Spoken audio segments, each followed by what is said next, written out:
Happy Monday, Thrive Nation. It's Dr. Tiana here checking in. If you are new to our community, I am the CEO of Mended Hope. I'm a coach, mentor, and life strategist, helping women increase their resilience and strengthen their walk with God. And so you have joined us for our Thrive Nation Inspiration, which is our Monday check-in with our community. And we just use this time as encouragement, as enlightenment, as gratitude.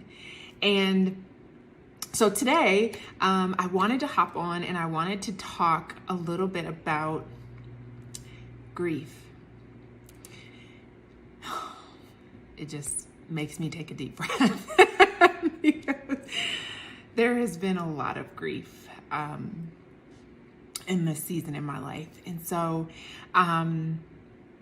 I wanted to just check in with our community to see, number one, how y'all are doing and what is your plan, for caring for yourself as you grieve, right? And you may be grieving for a variety of reasons.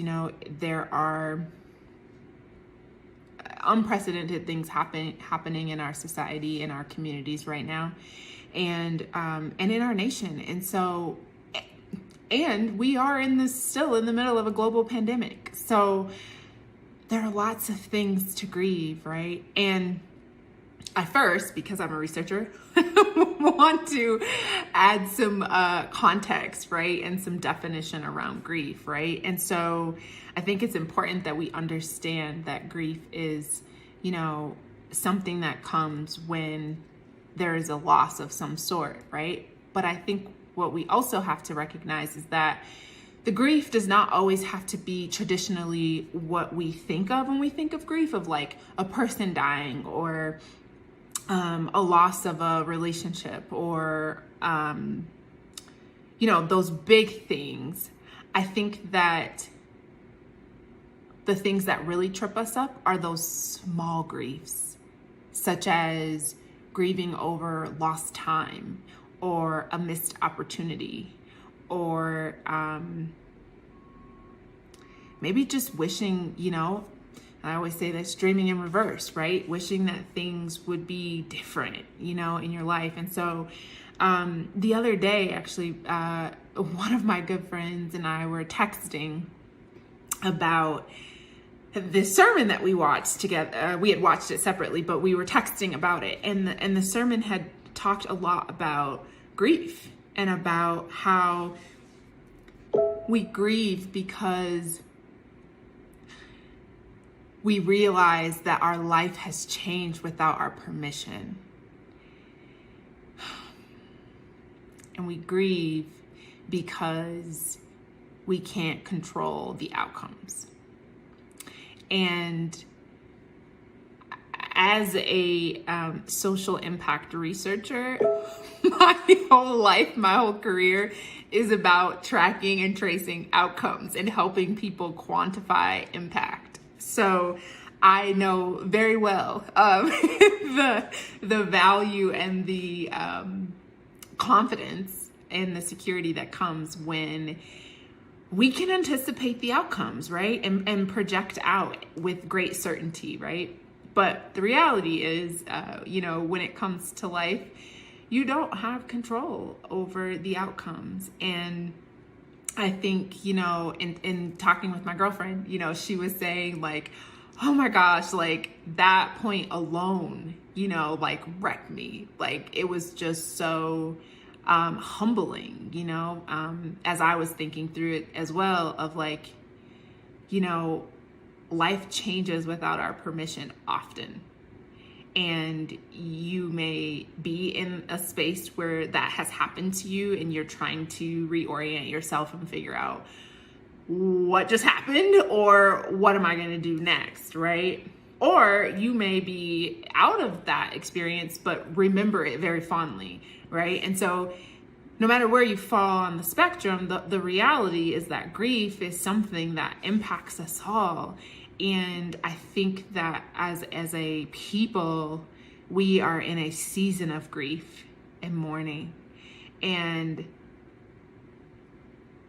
I want us to be mindful of that and to make space for that and to honor that, because scripture tells us that there is a time and a season for all things, and there is a time for grief and there's a time for mourning, but there is also a time to rejoice. And so know that we have to honor each season as it comes and when it comes. And many times we don't know when the seasons in our lives are going to change or shift. They just kind of happen, and we find ourselves, not where we once were and not where we really want to be, right? And so it's important that we hold space for our grief, and that you really do an inventory around the grief and work through it, because it comes up, right? For you to process it, for you to be able to work through it, for you to grow from it. It doesn't come up so that you can ignore it, stuff it, or kind of rush past it. Because when you do that, it kind of becomes like old trash that starts to rot, and it starts to smell, and it starts to stink up your life and stink up the lives of those that you're connected to. So, as always, with Thrive Nation Inspirations, everything that we're sharing, everything that I share is about lessons that I too am learning about life, it's not about shame or blame. It's about recognizing where you are and how far off you may be from where you want to be. So this week, the challenge is to do an inventory and figure out where you are. If you're grieving, that's okay. Reach out for help, or take some time to think about a plan for what you need in this time. Okay, so to summarize it, grief is real. Grief is something that we all experience at any given points in our life. Grief can be big, but it can also be small, and it's usually those small griefs that overtake us over time. And grief must be dealt with. It must be processed through, worked through. Some people feel like they can do it on their own. Some people need support. Some people need, a pastor or a therapist or a counselor or a coach to help them navigate that thing, because grief can be very tricky and very sneaky. And you want to make sure that you're working through it so that you can be free. God's desire is for you to walk in freedom and in wholeness. So again, no shame or blame, but just take some inventory. And if you need some support around that, reach out. We're happy to help. All right. I hope y'all have an amazing week.